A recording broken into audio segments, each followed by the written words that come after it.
জীবন একটাই, এখানে বারবার জন্ম নেওয়ার সুযোগ নেই। তাই এই এক জীবনেই আমাকে হতে হয় হাজারটা মানুষ। কখনো আমি নায়িকা, নিজের গল্প নিজেই লিখি, কখনো খামারি, মাটির সাথে লড়াই করি, কখনো মিস্ত্রি, নিজের ভাঙা স্বপ্নগুলো নিজেই গড়ে তুলি।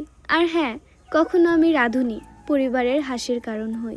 এই জীবনে থামার সুযোগ নেই, কারণ আমি জানি আমি একা না, আমি একাই একটা পুরো পৃথিবী। হ্যালো এভরিওয়ান, আসসালামু আলাইকুম। I hope you are doing well. আজকে একটা অদ্ভুত দিন, কারণ আজকে আমি ছিলাম না।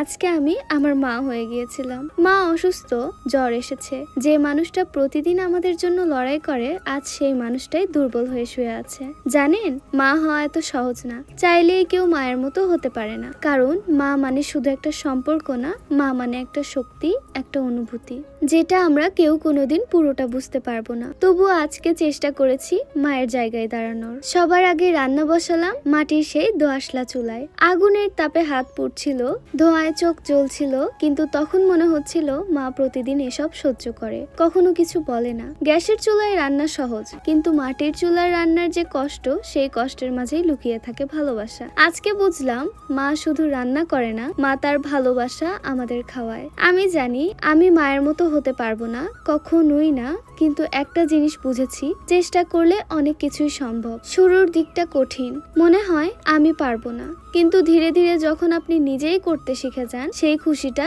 সেই গর্বটা এই পৃথিবীর কোনো কিছুর সাথে তুলনা হয় না। আজ আমি রান্না করেছি, কখনো বাবার পাশে দাঁড়াবো, কখনো আবার গান গাইবো, কারণ জীবন একটাই, আর এই এক জীবনেই সব চরিত্রে অভিনয় করতে হয়। কিন্তু একটা কথা মনে রাখবেন, কেউ আপনাকে জোর করে কিছু করাতে পারবে না, যদি আপনার নিজের ইচ্ছা না থাকে।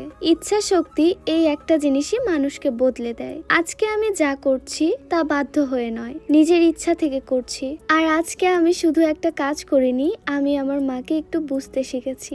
যারা মা আছেন তাদের জন্য শুধু একটা কথা, আপনারা সত্যি পৃথিবীর সবচেয়ে শক্তিশালী মানুষ। আর যারা আমার মতো সন্তান, একদিন চেষ্টা করে দেখবেন মায়ের জায়গায় দাঁড়াতে। হয়তো পারবেন না, কিন্তু তখন বুঝবেন মা আসলে কত বড় একটা আশীর্বাদ। মাকে ভালোবাসেন, কারণ এই পৃথিবীতে মায়ের মতো আর কেউ হয় না। আজকের ভিডিওটা ছিল এ পর্যন্তই। সবাই ভালো থাকবেন, সুস্থ থাকবেন। আল্লাহ হাফেজ।